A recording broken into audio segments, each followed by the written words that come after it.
So let's start with just a brief overview of who you are, how did you get to where you are today? Dave Meltzer, CEO, speaker, author, philanthropist. How did I get here? I grew up in a family with 6 kids and a single mom, 5 boys and a girl. Wanted to be a professional football player, but for obvious reasons I didn't make it.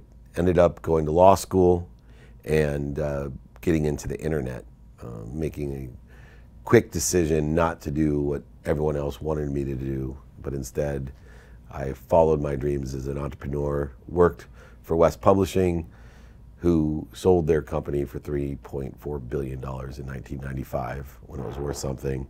I then branded myself as a technology guru, worked for a startup in the Silicon Valley and raised $169 million in the wireless proxy server space, transcoding the internet onto old WAP phones and Palm Pilots. And then hired as CEO of Samsung's first convergence device manufactured called the PCE phone.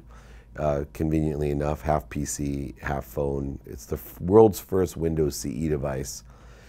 Through there, then retired in my 30s, became a true entrepreneur, a angel investor, real estate investor, owned a golf course, a ski mountain, many properties, surrounded myself with the wrong people, the wrong ideas, and lost everything. From there, met Lee Steinberg, the most notable sports agency in the world, became CEO of that agency, Lee Steinberg Sports Entertainment, where I met Warren Moon, spun off my own global marketing company 8 years ago, and I've written a few bestsellers, have a TV show that's the #1 digital business show called The Elevator Pitch, and a podcast that debuted #4 in the world on iTunes called The Playbook. And here I am today with the iMentor program, willing to help anyone. So have you ever had a mentor yourself? I've had mentors my entire life. I specifically, the hardest period of my life was when I thought I knew everything and was going to do it myself, and that's when I ended up losing everything. But I tell everyone you should always have 3 mentors, people that sit in the situation you want to be in. Excellent. So if I'm a 4 or 5 star athlete, what options do I have in order to be compensated without violating NCAA regulations? Whether you're a 4 or 5 star athlete or not, as a college athlete of any type, you can be compensated for a variety of different things that are not related to playing. In the normal course of business, you can be employed to work, so you can wash cars, you can be an entrepreneur. You just cannot use the school or your likeness as a brand pertaining to your athletics. Excellent. So what advice would you give student athletes who are trying to build their brand on social media? The advice that I would give a student athlete to build their brand is #1, to find their frequency. I think too many people try to be other people instead of, no matter how good on the field you are, the student athletes that find their frequency and organic and authentic to that frequency build a brand through social media. There's 7 billion or so people in the world, 3.2 billion on the internet. If you find your frequency, you'll attract a big enough audience that you someday can monetize. So if a student athlete wants to go pro and they're trying to decide between going to school or playing overseas, what factors would you advise them to look at? What factors would I advise a student athlete who's deciding whether to go pro and play overseas or work in a profession or go back to school? It doesn't matter. Look, you have to look at your own foundational values and balance those. So you first look at your personal values, your character, your health, integrity, your family, love, what you care about personally. Balance that with your own experiential values, what you love to do, and take those experiential values and personal values, balance it with giving values of how you'll help others, and then finally the receiving values of what you're going to get out of it. When I say balance those 4 values, I don't mean it has to be equal, 25, 25, 25, and 25. If you have a greater financial need, maybe your receiving values will equate to 90% of the decision. If you have humanitarian values, maybe the giving. Or if you have a strong passion for some experience, then that may take over. So utilize those 4 foundational values to figure out what and how you want to make your decisions with your own decision. So what is the biggest mistake you see student athletes make while they're still in school? The biggest mistake I see student athletes make is to prioritize the wrong things. So they look in the short term, either they're not being kind to their future self by working and helping others, or they're too focused on academics or too focused on athletics. They don't have the prioritization and the values of gratitude, empathy, accountability, and effective communication, and then they don't look for the long term to be kind to their future self. So what advice would you give to students who are trying to land their dream job out of high school or college? Best advice I can give to how to land their dream job in sports out of high school or college is to look at 3 things. 1, your skills. Instead of looking at the outcomes and attaching to the outcomes, focus in on the enjoyment of the pursuit of your potential of your skills, the enjoyment of the pursuit of your potential of your knowledge, and then stay inspired.